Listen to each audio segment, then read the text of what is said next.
Welcome to another episode of the Nebraska Gentlemen. Today we have a guest from the city of South Vacherie. I probably pronounced that wrong, but he'll help me out, Louisiana, and is about to start his fifth and final year in the PsyD program in clinical psychology at Springfield College.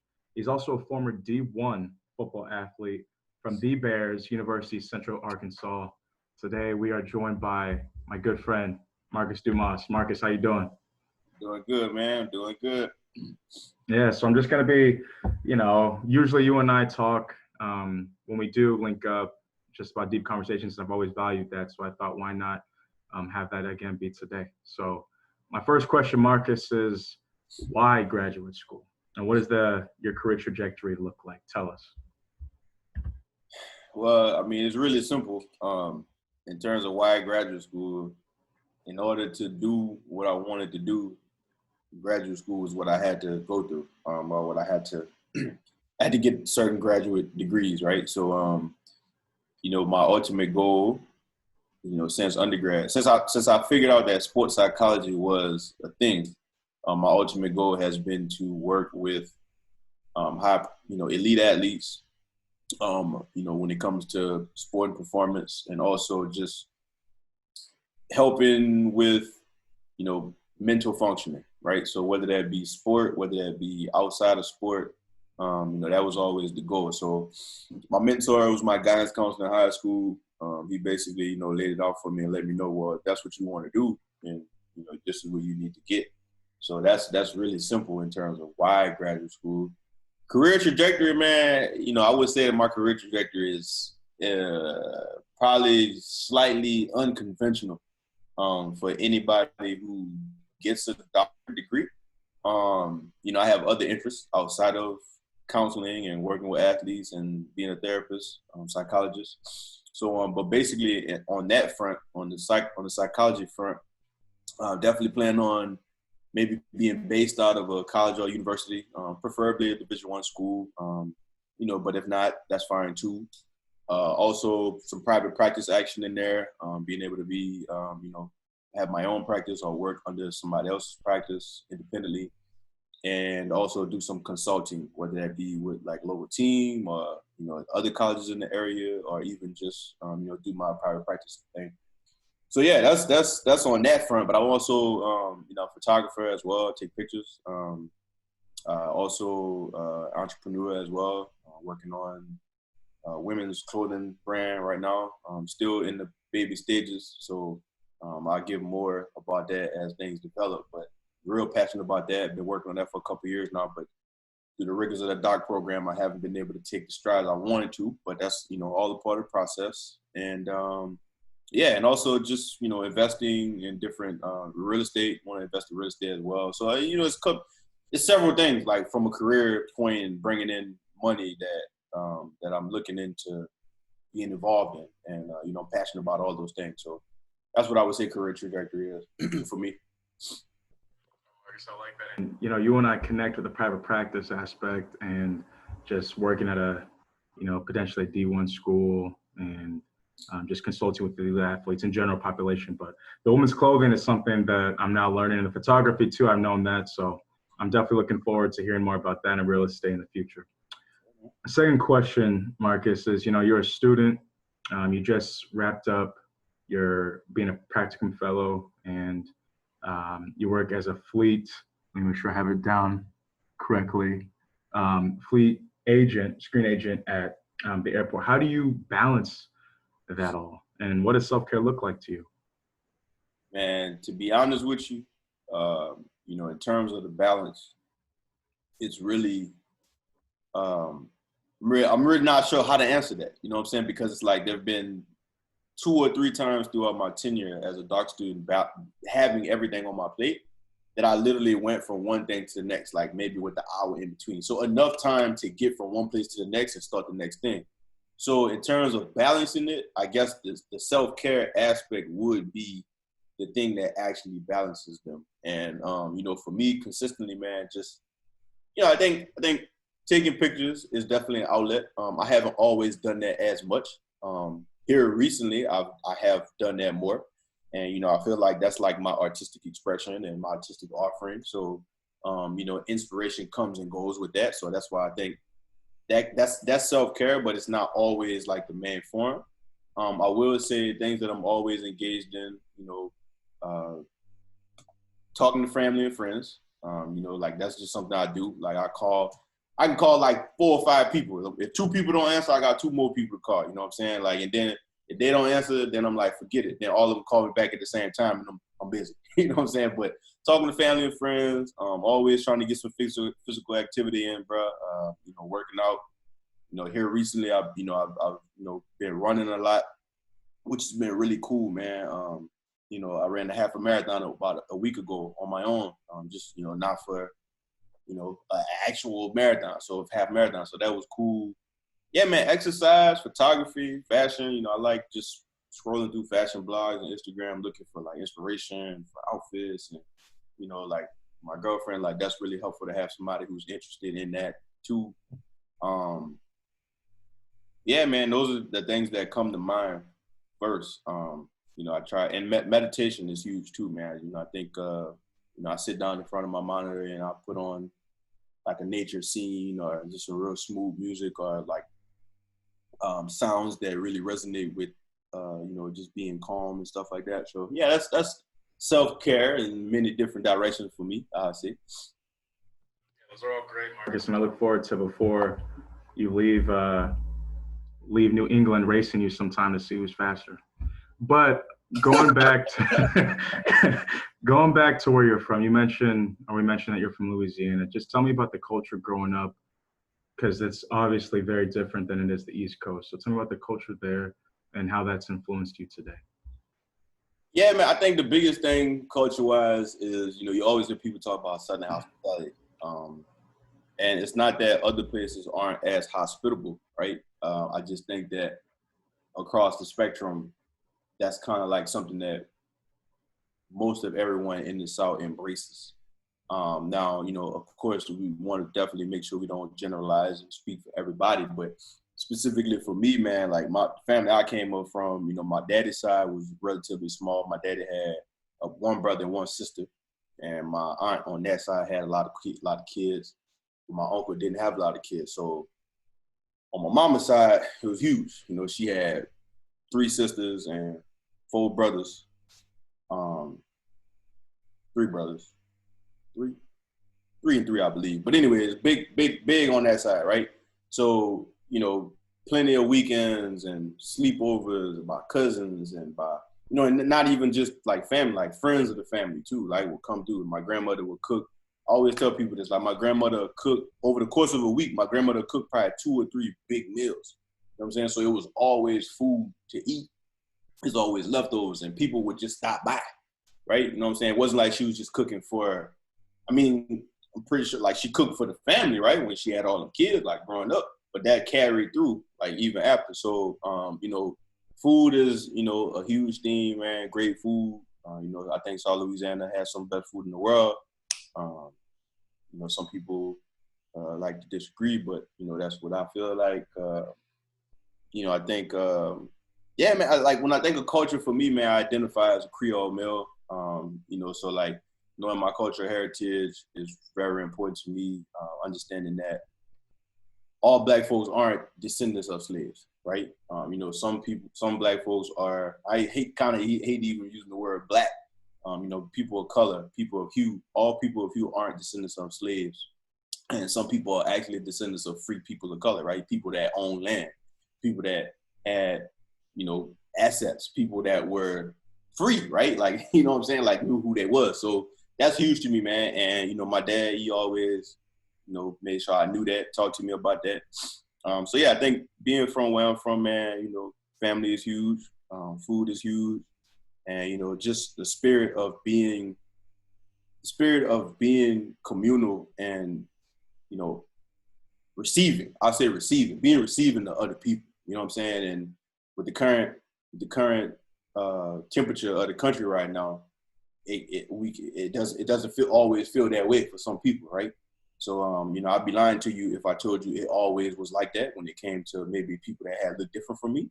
But at least for my family and my cultural background, being receiving of others has always been something that's been at the forefront. So that's helped me, I guess you could say, going to the career path that I'm in right now. So jumping off that, as a Creole man and a former Division I athlete, were there any experiences you had that you feel were based off your race, and was there any experiences as an athlete overall that you are hoping to make an impact in the field of psychology? Man, I had quite a few experiences, man. I'll never forget, man, when I was in like fourth grade, I was playing weekend baseball, man, and I hit a home run, right? And it was one of those where it hit the top of the fence and bounced over, right? So, umpire usually, signaled that as a goal. So I'm rounding the bases, bro, and I'm rounding third base, and I give my third base coach a high five, and I hit home plate, and then the umpires start having a discussion, and come to find out there was this bogus rule about you can't touch nobody while you rounding the bases, and my dad was pissed. He was pissed because he knew what it was, right? Like he knew what it was in terms of, and we could be thinking about this very wrong, like, right? It couldn't have been that, but the team we was playing was all white team. And the only person you touched was the coach. That's it, coach. Which is normal, by the way, to give a high five, or at least to when they dap you up, you're rounding the base, their hand's already out. Yes. That makes sense. Exactly. So we was the only black weekend team in that tournament. You know what I'm saying? And it's like, that's the type of shit that just make you think. You know what I'm saying? Like, you don't know. Like, it's ambiguous. But we believe that that's what it was, because that was like a deciding game. And that shit happened. So I've been called nigga on the field. You know what I'm saying? Plenty of times. I won't say plenty of times, but times that I can remember, that has happened. I mean, yeah, I've had experiences, man. And I try my best to really recollect and be accurate with that, because I don't want to seem like I'm overdoing it or like over exaggerating. But I have had experiences as an athlete, in college, and previously related to race and stuff like that. And it's been frustrating and annoying, and all of those negative feelings that you feel. Yeah, Marcus, is there any experience with any of those experiences, or just as a whole, what type of impact are you hoping to have in the field of sports psychology, in the field of psychology as a whole? Man, so I was actually talking about this with some classmates the other day, man. I think that what I've seen happen for myself since I've stopped playing ball, like I've expanded into areas that I wouldn't say never saw myself, but at that time couldn't see myself, right? So you talk about entrepreneurship, talk about fashion, talk about photography, you know what I'm saying? Like, and so many other things. Like, so for me, man, I specifically in sports psychology, my research is on success with black male student athletes. That's my dissertation. And, I hope to find ways to, help these brothers expand while they still playing ball, right? So if it's something you're interested in that has nothing to do with sport, like what is that and why?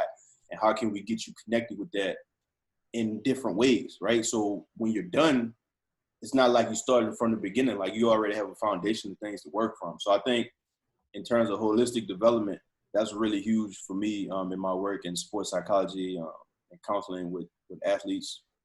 I think psychology as a whole, man, funny story, bro. I went to Paris with my girlfriend 2 years ago for New Year's, and we had a chance to go into the flagship store of my favorite designer. His name is Jean-Claude Dumas, leather designer out of Paris, and it was like a dream come true. You know what I'm saying? Because these clothes average between $1,200 and $8,000, right, for a coat or for a dress or whatever. You know what I'm saying? It's like, being in there is like, she's, Nigerian American, I'm Creole, we, brown people, right? So it's like you walk in there, you might get certain messages, but the guy that greeted us, he was real nice. He offered to show us around. He even offered to have her try some stuff on, which, I really wish we would have did that, but, we'll go back, we'll be back. But I bring that up because Man, kind of losing my train of thought right there, bro. Was Yeah, so you traveled to Paris with your girlfriend. Oh yeah, so in terms of my impact in the field of psychology. So Yeah. when I got back, like I was super inspired, and wheels turning, and I did some research on him, on the designer, right? Come to find out, the man got a doctorate in psychometrics, right? So he also was in the field of psychology prior to being a designer full time. So that was like hugely inspiring, right? Because it's like he didn't start his brand, he didn't really start designing until he was like well into his 30s. You know what I'm saying? He's like almost 80 something today. So I think that for me, like I very much want to stay involved as a psychologist and have that as a part of my life.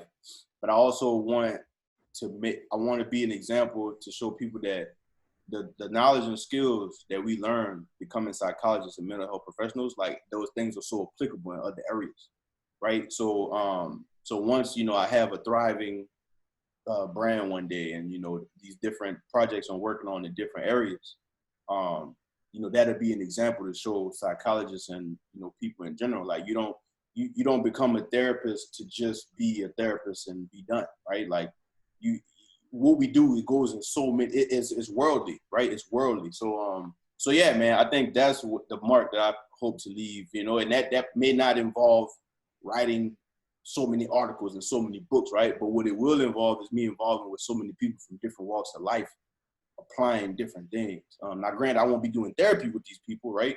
But I'll be an advocate for mental health. I'll be someone who can talk to people in a way that they may not be talked to by others in those kinds of spaces. So yeah, man, that's, if that makes sense, that's the mark I plan to leave in the field, man. And Ebony Magazine, Jet Magazine, Ebony, all these,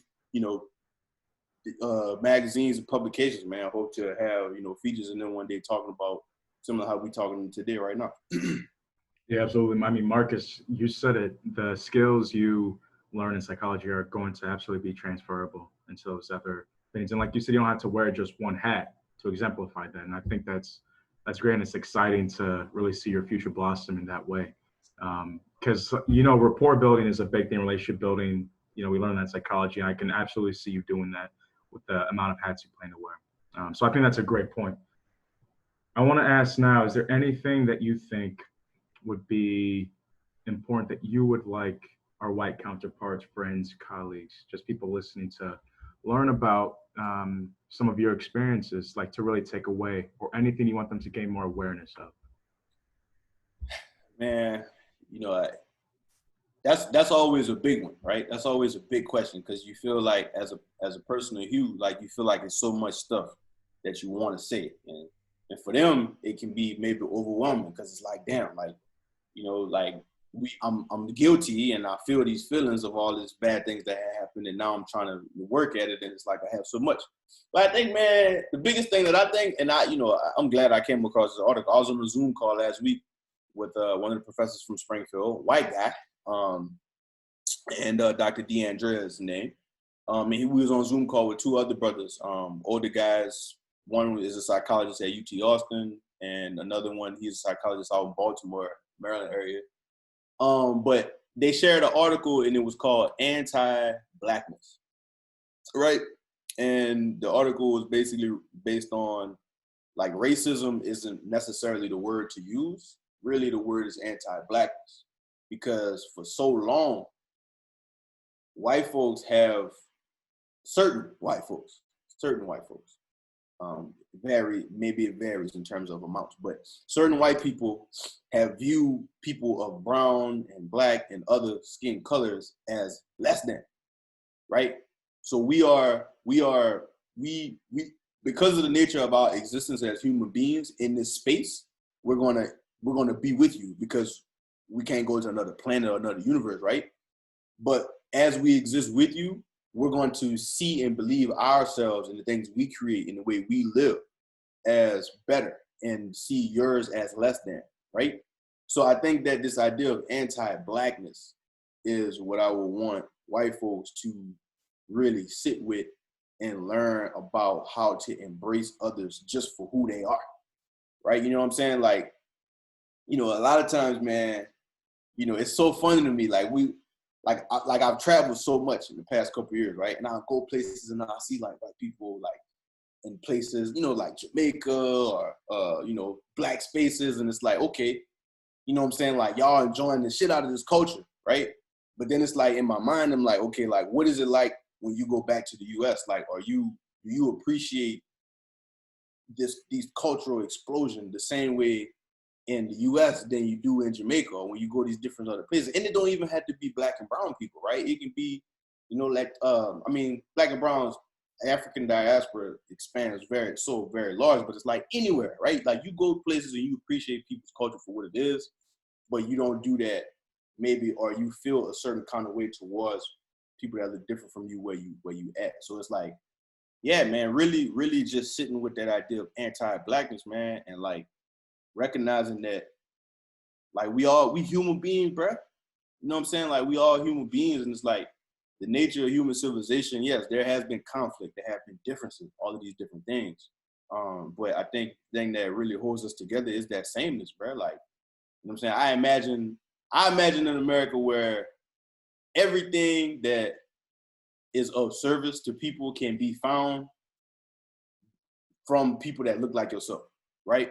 So if it's an airline, it's a black airline, or it's a black and brown airline where it's, you know, people speaking Spanish, you know, it's people speaking different languages. You know, you can go to a supermarket where it's all black or it's all Hispanic. I mean, we see that in South Florida, right? Like different communities, like, you know, huge Spanish population, but like all of the major things that we engage with, man, I think that the U.S. has obligation to take that on, because it's like if the founding fathers really wanted it to be the land of the free, the land, you know, accepting everybody coming, then you got to give people a chance to have their shit here. You know what I'm saying? So like, now I know in the capitalist society that might not always seem possible, but by nature of our existence and our creation, like that's what it need to be. So that's them things that I would say I would want white folk to be aware of, and you know, yeah, that's what I say. Yeah, and the overall acceptance of people and the awareness of anti-blackness. And Marcus, this is outside the playbook, but the information you just shared really made me think of this question. Your experiences as a practicum worker, working with college students, are there any experiences as a Black male therapist that you dealt with that made you either think more or you felt at the time was an obstacle that you felt you had to face? So whether that's something a student said that was based maybe with ignorance, or just a real tough challenge in your seat as a Black male in America. Nothing blatant that I can think of. I would more so say probably indirect things. You know, I think my most recent practicum was very, you know, Providence College is a very white space in terms of the student demographic. So, you know, a lot of the presenting concerns I would get would kind of be similar. And some of the students, you know, would really come from me. So it's like the nature of what they were experiencing in the context of their socioeconomic background, you know, it was all something that was kind of like always at the forefront. So there have been challenges in terms of, you know, just from client to client and understanding my own background and how, you know, what they have available to them, the resources that they have available to them, things that they have going on. So there have been challenges there. You know, I think what I've done is I've tried to really lean into that, to really like be with them and understand what they are experiencing, how they are experiencing, and what really effect is it having on them, because it is their unique experience, right? But that is challenging at times, right? Like when you're in a space where you know that people of means and people of certain resources have to them that other people don't, and you see other people going along and, you know, carrying on, and, you know, maybe it's a struggle to do so, but they're doing so in a way that suggests that, damn, if they had these kinds of things for them, like, you know, what things really look like. But yeah, that's been a challenge here and there. And then I think also, well, you were asking specific to clients, so then yeah, I'll keep it there. No, I mean, Yes. Marcus, if there's something else, please expand. Well, no, I mean, another thing too is like, you know, Providence College is also a religious affiliated institution, right? So when you have that religious aspect too, like there are certain powers that be and certain ways of being that play into what you can provide for students, and you know, resources that you can refer them to. And some, quite frankly, sometimes the resources might not exist, and the overall power structure may not even be open to providing that, depending on what it is. So yeah, man, I think it's been challenges at times in that regard. Me being a Black therapist, but I also, you know, equally on the other side of it, I've had moments where very empowering, very enjoyable in terms of like the way white students have received me, and like the things that they've told me have been helpful about the work we've done. And I think that that's so interesting because, man, being a therapist and becoming a psychologist or a mental health professional is one of the, I think it's so unique because by the nature of the work we do, people come into contact with us that they may not come into contact and talk to us about certain things, right? You know what I'm saying? So like, my bad. People like, you know what I'm saying? Like white folks make, like, I might meet with a student who ain't never went to school with Black people until they got to college, right? Then they find themselves in a counseling room talking to me, telling me about the most secretive aspects of their life. So now you're sharing various dear parts of your life with a person that looks very different from you. Like you never had this conversation with somebody different. So I think that that's so amazing, bro. And I've had moments where, you know, I had white students be like, man, you know, you helped me so much. Like, you know what I'm saying? Like that was like so great experience. Like you really helped me. And it's like, that I think that that's kind of like a microcosm. Like I'm not telling white folks to just start laying out everything, you know, to people, but it's like when you connect with people on the human level like that, you know, we feel who we can trust and who we can't trust in certain moments, and there's no criteria for what a person should look like, right? Because at the end of the day, they have a brain and they have ears, and they have feelings and emotions that can resonate with our own. So that's what I would say in terms of the challenges as a Black therapist that I've came across and how I've kind of navigated that. And that connection on the human level and the beauty that can come out of it from both sides of the table is beautiful in a therapeutic setting. Marcus, or I should say future Dr. Dumas, where can people reach you for whether it's further conversation or just follow you in your career trajectory with fashion, real estate, everything? Man, Instagram is where I'm usually at, man. My Instagram handle is loading_Dr. Dumas. And also I'm trying to get back into Twitter, like, you know, just putting my thoughts out there, words out there, Dr. Do_loading. And then also you can follow my photography page is Canon Combo on Instagram. Canon Combo. Yeah, that's usually where I'm at, man. I'm usually on Instagram. I've been kind of taking it easy here lately, but I'm still on the lookout for different stuff, and I post relatively frequently on there. So yeah, man, I don't think yeah. I mean, LinkedIn, you know, my LinkedIn is just my name, you know, myself, Marcus Dumas. So yeah, man, that's where I'm at, you know. Happy to connect with people, man. Always. Yeah, and I'm happy to connect with you today, Marcus. As always, I learned something from you. You're like you and Bass here have always been like the older siblings I never had. So I want to thank you again for your time, your knowledge, your wisdom, and perspective. And I'm excited for you and your future. And I can't wait to call another friend, another brother that we have so limited in this field, doctor. So keep with it, keep grinding. Thank you again for your time, and I'll talk to you soon. All right, man. Appreciate it. Yeah.